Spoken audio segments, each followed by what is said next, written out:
Assalamualaikum warahmatullahi wabarakatuh. Bagaimana kabarnya?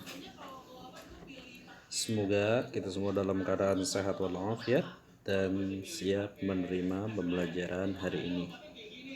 Untuk kelas 6, pembelajaran fikih. Hari ini kita akan mempelajari tentang jual beli. Beberapa waktu yang lalu kalian sudah mencatat mind map-nya, kemudian sudah beberapa kali atau sudah mengerjakan latihan soal. Hari ini Bapak akan menjelaskan tentang jual beli ini. Kita batasi untuk jual beli ini, pembahasan jual beli ini yaitu kalau kita lihat daftar isi ada 3 ya, A, B, dan C untuk pembahasan hari ini. Ya. Jadi kita akan bahas tentang jual beli. Pembahasannya yaitu pengertian, macam-macam, rukun dan syarat jual beli.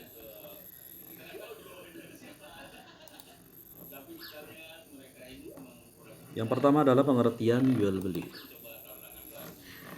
Secara bahasa, jual beli adalah pertukaran sesuatu dengan sesuatu yang lain.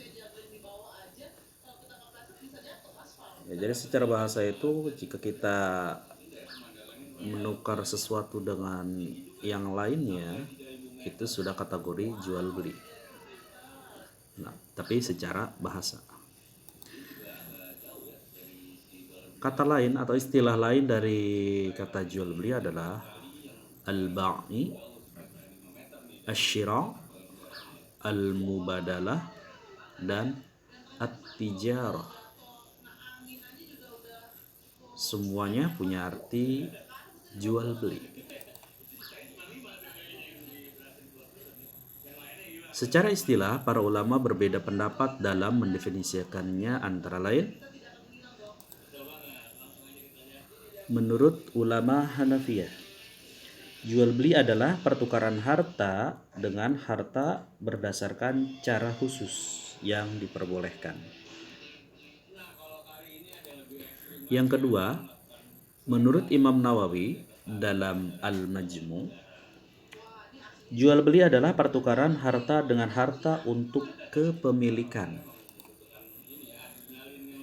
Dan yang ketiga, menurut Ibnu Qudamah dalam kitab Al-Mughni, jual beli adalah pertukaran harta dengan harta untuk saling menjadikan milik.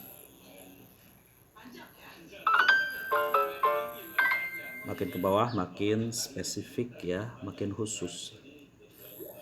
Itulah tentang pengertian jual beli.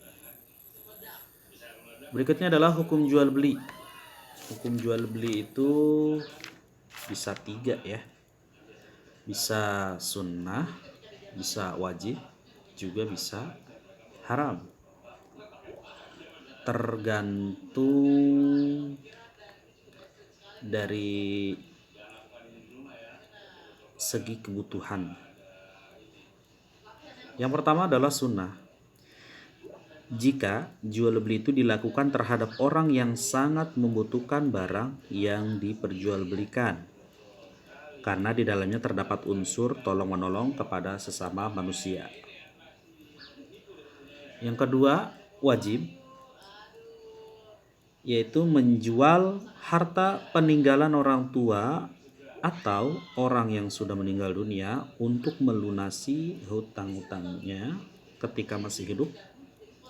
Dan yang ketiga adalah haram, jika jual beli itu melanggar ketentuan yang telah ditetapkan dalam agama Islam atau tidak memenuhi rukun dan syarat-syarat jual beli, seperti jual beli barang yang haram atau jual beli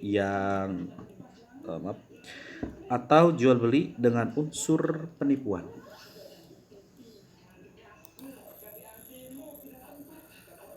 Dasar hukum jual beli ada 3. Yang pertama adalah Al-Quran, yaitu firman Allah Subhanahu wa Ta'ala dalam surat Al-Baqarah ayat 275.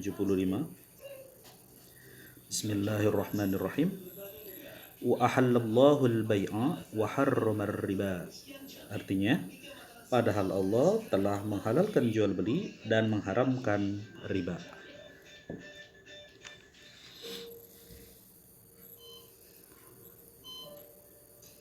Kemudian yang kedua adalah hadis.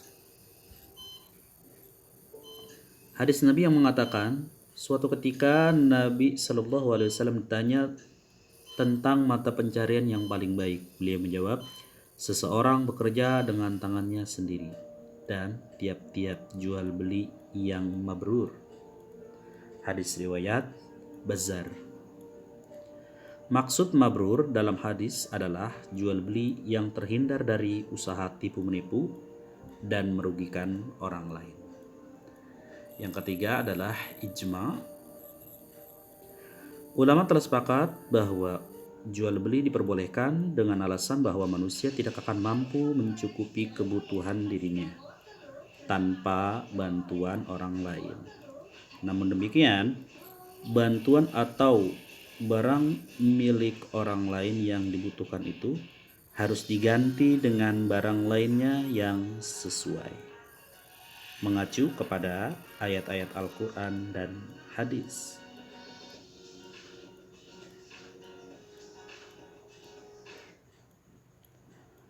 Hukum jual beli adalah mubah, namun pada situasi tertentu hukum jual beli itu bisa berubah menjadi sunnah, wajib, haram, dan makruh.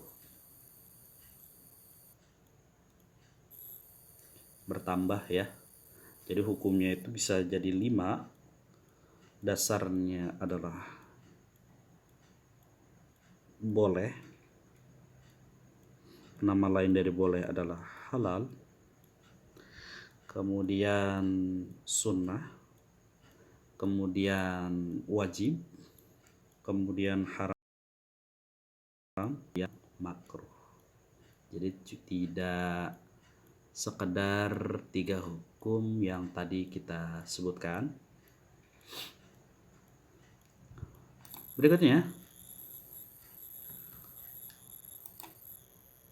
macam-macam jual beli. Yang pertama, jual beli yang kelihatan, yaitu jual beli yang ketika dilakukan bendanya ada di depan penjual dan pembeli, seperti membeli makanan di warung, membeli buku di toko, dan lain-lain. Jual beli semacam ini biasa kita lakukan setiap hari. Kita punya tetangga atau saudara yang buka warung, itu contoh dari jual beli seperti ini. Yang kedua, jual beli yang disebutkan sifat-sifatnya dalam janji, yaitu jual beli pesanan atau salam. Jual beli ini dilakukan dengan menyebutkan barang yang akan dipesan, kemudian membayar sejumlah uang yang telah disepakati antara penjual dan pembeli. Adapun barangnya akan diserahkan di waktu yang lain. Salam atau pesanan boleh dilakukan dengan syarat-syarat sebagai berikut. Ketika melakukan pemesanan, disebutkan sifat-sifat barang yang dipesan. Yang kedua, dalam akad harus disebutkan sifat-sifat barang yang dapat mempertinggi dan memperendah harga barang. Misalnya benda tersebut berupa kulit, jika kulit buaya harganya tinggi, kulit sapi harganya lebih rendah, sedangkan kulit kambing harganya paling murah. Pada zaman modern sekarang, ini sudah marak jual beli seperti ini yang kita kenal dengan belanja online, jual beli online. Contoh-contohnya banyak penyedianya. Ya, jual beli seperti ini adalah kategori jual beli yang disebutkan sifat-sifatnya dalam janji. Kemudian yang ketiga adalah maaf sebentar, baterainya lowbat.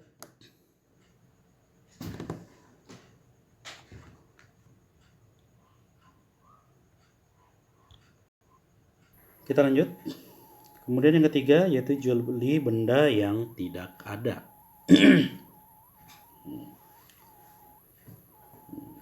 Adapun jual beli yang bendanya tidak ada adalah jual beli yang bendanya tidak ada ketika akad. Misalnya, menjual wortel yang masih berada di dalam tanah. Jual beli seperti ini dilarang oleh agama karena dikhawatirkan barang tersebut dapat menimbulkan kerugian.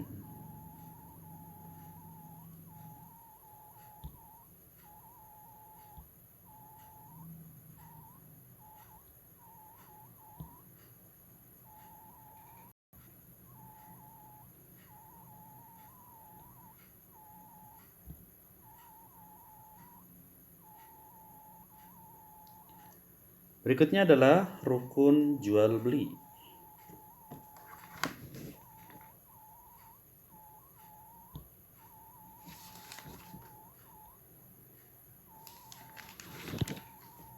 Rukun jual beli itu ada 3. Yang pertama ada penjual dan pembeli. Yang kedua ada uang dan benda yang diperjualbelikan. Dan yang ketiga adalah akad atau lafal ijab dan qabul.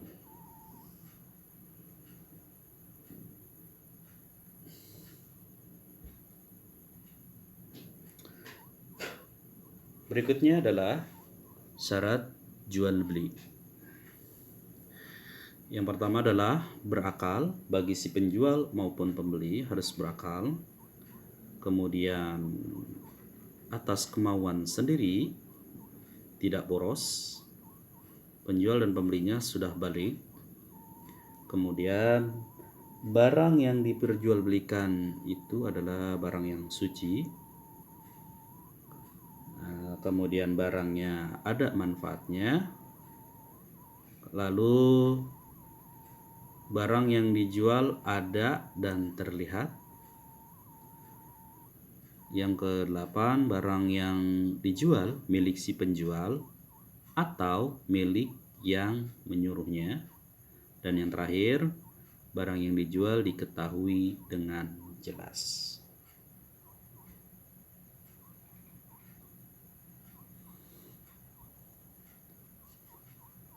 Kemudian adalah syarat ijab kabul. Yang pertama, jangan ada yang membatasi atau memisahkan. Artinya, pembeli dan penjual harus saling berkata, menjual dan menerima. Tidak boleh salah satu pihak diam saja. Yang kedua, jangan disela dengan kata-kata lain. Yang ketiga, jangan bertaklik seperti ucapan penjual, aku jual motor ini seharga 15 juta setelah aku pakai 1 bulan lagi. Kemudian yang keempat, jangan memakai tenggang waktu. Misalnya penjual berkata, saya jual rumah ini seharga 1 miliar dalam waktu 1 bulan atau 1 minggu. Demikianlah pembahasan kita kali ini. Kalian bisa baca di buku LKS Fikih kelas 6 dari mulai halaman 3 sampai 9. Itu saja. Kurang lebihnya mohon maaf. Wassalamualaikum warahmatullahi wabarakatuh.